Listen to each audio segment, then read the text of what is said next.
नमस्कार दोस्तों, आप सभी का स्वागत है आपके चैनल डिवाइन भक्ति में। आज हम पढ़ने जा रहे हैं गीता का 11वां अध्याय। अर्जुन बोले, मुझ पर अनुग्रह करने के लिए आपने जो परम गोपनीय आत्म विषयक वचन अर्थात उपदेश कहा, उससे मेरा ये अज्ञान नष्ट हो गया है। क्योंकि हे कमल नेत्र, मैंने आपसे भूतों की उत्पत्ति और प्रलय विस्तार पूर्वक सुने हैं तथा आपकी अविनाशी महिमा भी सुनी है। हे परमेश्वर, आपको जैसा कहते हैं यह ठीक ऐसा ही है, परंतु हे पुरुषोत्तम, आपके ज्ञान, ऐश्वर्य, शक्ति, बल, वीर और तेज से युक्त ऐश्वर्य रूप आप मैं प्रत्यक्ष देखना चाहता हूँ। हे प्रभु, यदि मेरे द्वारा आपका वह रूप देखा जाना शक्य है, ऐसा आप मानते हैं, तो हे योगेश्वर, उस अविनाशी स्वरूप का मुझे दर्शन कराइए। श्री भगवान बोले, हे पार्थ, अब तुम मेरे सैकड़ों हजारों नाना प्रकार के और नाना वर्ण तथा नाना आकृति वाले अलौकिक रूप को देख। हे भरतवंशी अर्जुन, तू मुझ में आदित्यों को अर्थात अदिति के 12 पुत्रों को, 8 वसुओं को, 11 रुद्रों को, दोनों अश्विनी कुमारों और 49 मरुद गुणों को देख तथा और भी बहुत से पहले न देखे हुए आश्चर्य में रूपों को देख। हे अर्जुन, अब इस मेरे शरीर में एक जगह स्थित चराचर से संपूर्ण जगत को देख तथा और भी जो कुछ देखना चाहता हो सो देख, परंतु मुझको तू इन अपने प्राकृत नेत्रों द्वारा देखने में निसंदेह समर्थ नहीं है। इसी से मैं तुझे दिव्य अर्थात अलौकिक चक्षु देता हूँ, इससे तू मेरी ईश्वरीय योग शक्ति को देख। संजय बोले, हे राजन, महायोगेश्वर और सब पापों के नाश करने वाले भगवान ने इस प्रकार कहकर उसके पश्चात अर्जुन को परम ऐश्वर्य युक्त दिव्य स्वरूप दिखलाया। अनेक मुख और नेत्रों से युक्त, अनेक अद्भुत दर्शन वाले, बहुत से दिव्य भूषणों से युक्त और बहुत से दिव्य शस्त्रों को हाथों में उठाए हुए, दिव्य माला और वस्त्रों को धारण किए हुए और दिव्य गंध का सारे शरीर में लेप किए हुए, सब प्रकार के ऐश्वर्यों से युक्त, सीमा रहित और सब और मुख किए हुए विराट स्वरूप परम देव परमेश्वर को अर्जुन ने देखा। आकाश में 1000 सूर्यों के साथ एक उदय होने से उत्पन्न जो प्रकाश हो, वह भी उस विश्व रूप परमात्मा के प्रकाश के सदृश कदाचित ही हो। पांडु रूप अर्जुन ने उस समय अनेक प्रकार से विभक्त अर्थात पृथक पृथक संपूर्ण जगत को देवों के देव श्री कृष्ण भगवान के उस शरीर में एक जगह स्थित देखा। उसके अनंतर वे आश्चर्य से चकित और पुलकित शरीर अर्जुन प्रकाश में विश्व रूप परमात्मा को श्रद्धा भक्ति सहित सिर से प्रणाम करके हाथ जोड़कर बोले। अर्जुन बोले, हे देव, मैं आपके शरीर में संपूर्ण देवों को तथा अनेक भूतों के समुदाय को, कमल के आसन पर विराजित ब्रह्मा को, महादेव को और संपूर्ण ऋषियों को तथा दिव्य सर्पों को देखता हूँ। हे संपूर्ण विश्व के स्वामिन, आपको अनेक भुजा, पेट, मुख और नेत्रों से युक्त तथा सब ओर से अनंत रूपों वाला देखता हूँ। हे विश्व रूप, मैं आपके न अंत को देखता हूँ, न मध्य को और न आदि को। आपको मैं मुकुट युक्त, गदा युक्त और चक्र युक्त तथा सब ओर से प्रकाशमान तेज के पुंज प्रज्वलित अग्नि और सूर्य के सदृश ज्योति युक्त, कठिनता से देखे जाने योग्य और सब ओर से अप्रमेय स्वरूप देखता हूँ। आप ही जानने योग परम अक्षर अर्थात परब्रह्म परमात्मा है। आप ही इस जगत के परम आश्रय हैं। आप ही अनादि धर्म के रक्षक हैं और आप ही अविनाशी सनातन पुरुष हैं, ऐसा मेरा मत है। आपको यदि अंत और मध्य से रहित, अनंत सामर्थ्य से युक्त, अनंत भुजा वाले, चंद्र सूर्य रूप नेत्रों वाले, प्रज्वलित अग्नि रूप मुख वाले और अपने पेट से इस जगत को संतप्त करते हुए देखता हूँ। हे महात्मन, ये स्वर्ग और पृथ्वी के बीच का संपूर्ण आकाश तथा सब दिशाएं एक पाप से आपसे ही परिपूर्ण है और आपके इस अलौकिक और भयंकर रूप को देखकर तीनों लोग अति व्यथा को प्राप्त हो रहे हैं। वे ही देवताओं के समूह आप में प्रवेश करते हैं और कुछ भयभीत होकर हाथ जोड़े आपके नाम और गुणों का उच्चारण करते हैं तथा महर्षि और सिद्धों के समुदाय कल्याण हो, ऐसा कहकर उत्तम स्तोत्रों द्वारा आपकी स्तुति करते हैं। जो 11 रुद्र और 12 आदित्य तथा 8 वसु, साध्य गण, विश्वदेव, अश्विनी कुमार तथा मरुदगण और पितरों का समुदाय तथा गंधर्व, यक्ष, राक्षस और सिद्धों के समुदाय हैं, वे सभी विस्मित होकर आपको देखते हैं। हे महाबाहो, आपके बहुत मुख और नेत्रों वाले, बहुत हाथ, जंघा और पैरों वाले, बहुत उदरों वाले और बहुत सी दाढ़ों के कारण अत्यंत विकराल महान रूप को देखकर सब लोग व्याकुल हो रहे हैं तथा मैं भी व्याकुल हो रहा हूँ। क्योंकि हे विष्णु, आकाश को स्पर्श करने वाले देदीप्यमान अनेक पुष्पवर्णों से युक्त तथा फैलाए हुए मुख और प्रकाशमान विशाल नेत्रों से युक्त आपको देखकर भयभीत अंतःकरण वाला मैं धीरज और शांति नहीं पाता हूँ।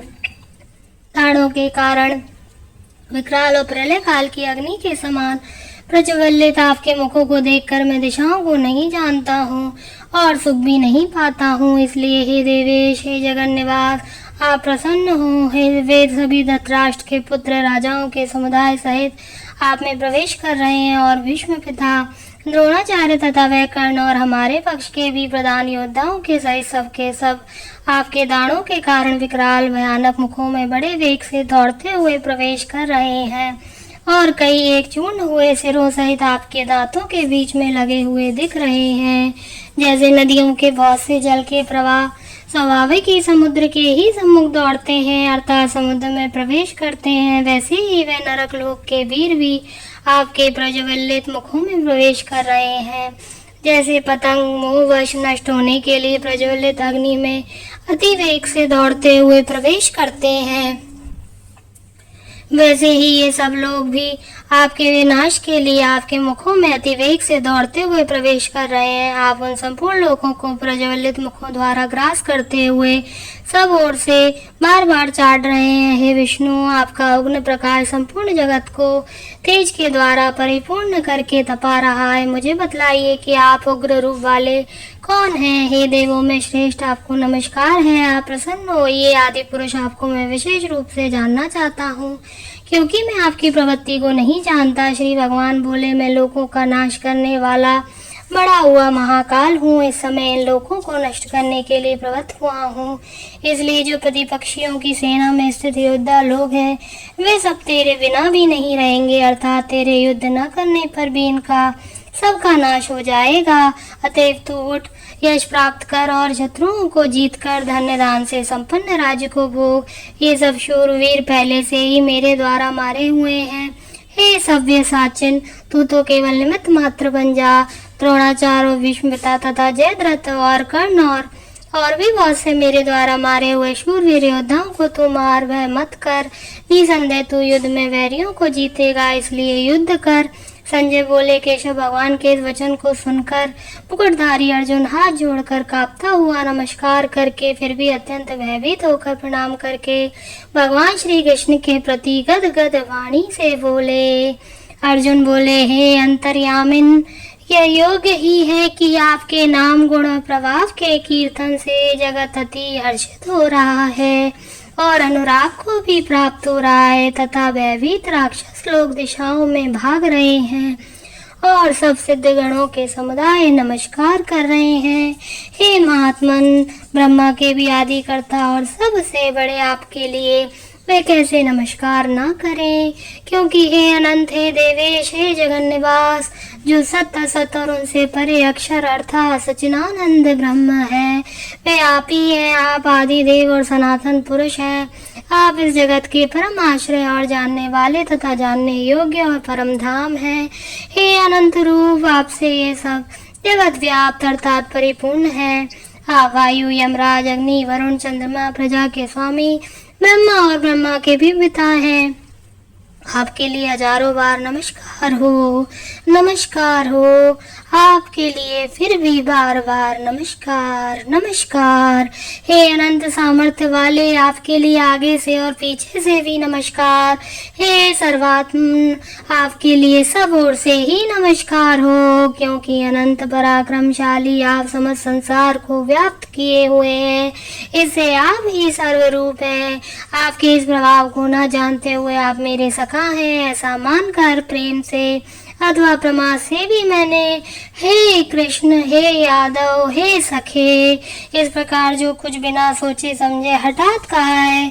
और हे अच्युत, आप जो मेरे द्वारा विनोद के लिए विहार, शैया, आसन और भोजनादि में अकेले अथवा उन सखाओं के सामने भी अपमानित किए गए हैं, वे सब अपराध अप्रमेय स्वरूप अर्थात अचिंत प्रभाव वाले आपसे मैं क्षमा करवाता हूँ। आप इस चराचर जगत के पिता और सबसे बड़े गुरु एवं अति पूजनीय हैं। हे अनुपम प्रभाव वाले, तीनों लोकों में आपके समान भी दूसरा कोई नहीं है, फिर भी अधिक तो कैसा हो सकता है। अतएव हे प्रभु, मैं शरीर को भली भांति चरणों में निवेदित कर प्रणाम करके स्तुति करने योग्य आप ईश्वर को प्रसन्न होने के लिए प्रार्थना करता हूँ। हे देव, पिता जैसे पुत्र के, सखा जैसे सखा के और पति जैसे प्रियतमा पत्नी के अपराध सहन करते हैं, वैसे ही आप मेरे अपराध को सहन करने योग्य हैं। मैं पहले न देखे हुए आपके इस आश्चर्यमय रूप को देखकर हर्षित हो रहा हूँ और मेरा मन भय से अति व्याकुल भी हो रहा है, इसलिए आप उस अपने चतुर्भुज विष्णु रूप को ही मुझे दिखलाइए। हे देवेश, हे जगन्निवास, प्रसन्न होइए। मैं वैसे ही आपको मुकुट धारण किए हुए तथा गदा और चक्र हाथ में लिए हुए देखना चाहता हूँ।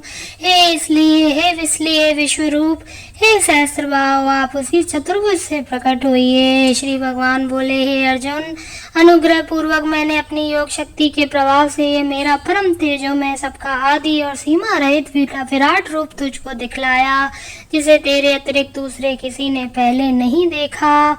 हे अर्जुन, मनुष्य लोक में इस प्रकार विश्व रूप वाला मैं न वेद और यज्ञों के अध्ययन से, न दान से, न क्रियाओं से, न उग्र तपों से ही तेरे अतिरिक्त दूसरों के द्वारा देखा जा सकता हूँ। मेरे इस प्रकार के इस विकराल रूप को देखकर तुझको व्याकुलता नहीं होनी चाहिए और मूढ़ भाव भी नहीं होना चाहिए। तू वह रहित और प्रीति युक्त मन वाला होकर उसी मेरे शंख चक्र गदा पद्म युक्त चतुर्भुज रूप को फिर देख। संजय बोले, वासुदेव भगवान ने अर्जुन के प्रति इस प्रकार कहकर फिर वैसे ही अपने चतुर्भुज रूप को दिखलाया और फिर महात्मा श्री कृष्ण ने सौम्य मूर्ति होकर इस भयभीत अर्जुन को धीरज दिया। अर्जुन बोले, हे जनार्दन, आपके इस अति शांत मनुष्य रूप को देखकर अब मैं स्थिर चित्त हो गया हूँ और अपनी स्वाभाविक स्थिति को प्राप्त हो गया हूँ। श्री भगवान बोले, मेरा जो चतुर्भुज रूप तुमने देखा है ये सुदृश्य है, अर्थात इसके दर्शन बड़े ही दुर्लभ हैं। देवता भी सदा इस रूप के दर्शन की आकांक्षा करते हैं। जिस प्रकार तुमने मुझको देखा, इस प्रकार चतुर्भुज रूप वाला मैं न वेदों से, न तप से, न दान से, न यज्ञ से ही देखा जा सकता हूँ।